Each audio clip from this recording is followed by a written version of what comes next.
China's security apparatus expands influence inside foreign ministry, raising questions over diplomatic operations. A recent appointment of a former Chinese intelligence official to a senior disciplinary role inside China's foreign ministry has highlighted the increasingly blurred boundary between Beijing's diplomatic and national security apparatus. China's foreign ministry recently updated its list of senior officials to show that Li Qian, a former deputy minister at the Ministry of State Security, has been appointed as a member of the foreign ministry's Chinese Communist Party Committee and head of the Central Commission for Discipline Inspections team stationed at the foreign ministry.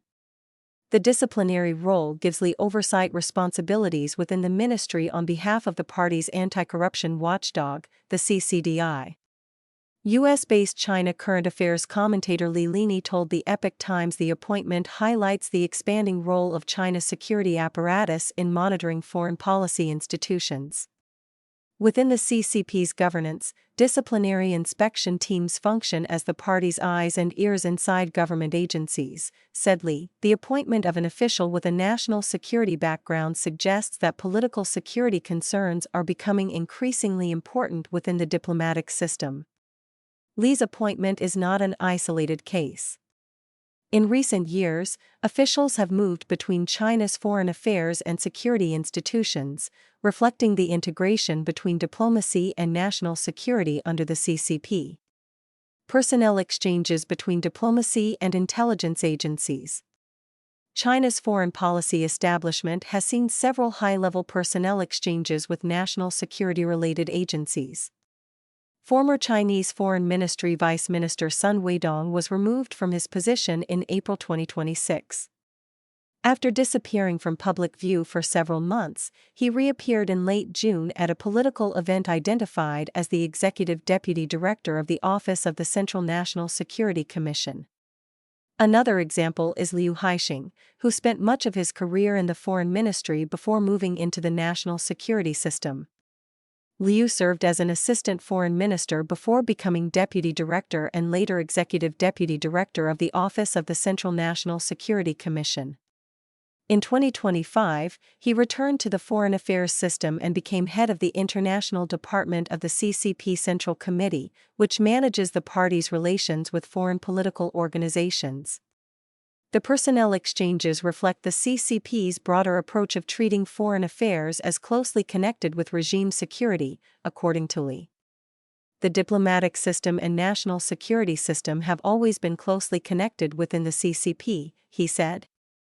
The overlap between diplomacy and security institutions dates back decades.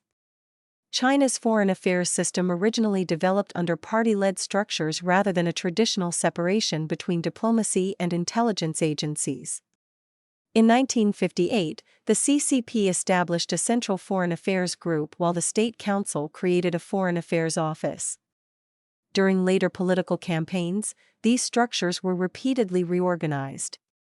In 2000, Beijing established the Central National Security Leading Group, which initially operated alongside the Central Foreign Affairs Leading Group under a shared institutional arrangement.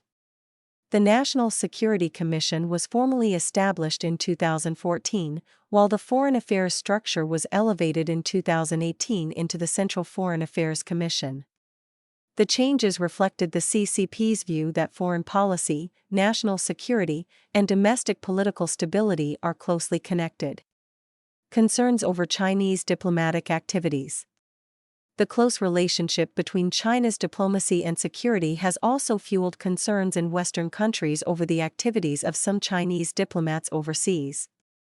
In 2023, Canada expelled Chinese diplomat Zhao Wei after allegations that he was involved in efforts to intimidate a Canadian lawmaker and gather information about other political figures.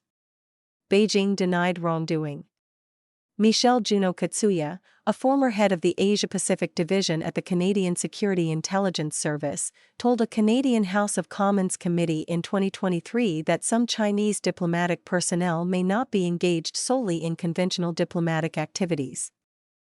Similar concerns have been raised in other Western countries, where governments and human rights groups have accused Chinese embassies and consulates of monitoring overseas Chinese communities, pressuring dissidents, and supporting activities aimed at influencing politicians.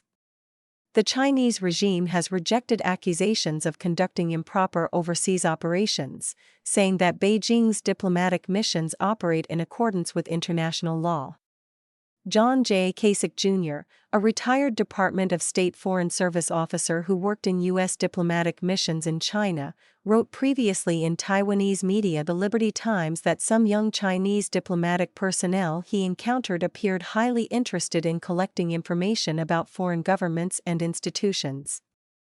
Kasich has argued that some individuals within China's diplomatic service may have had intelligence-related backgrounds.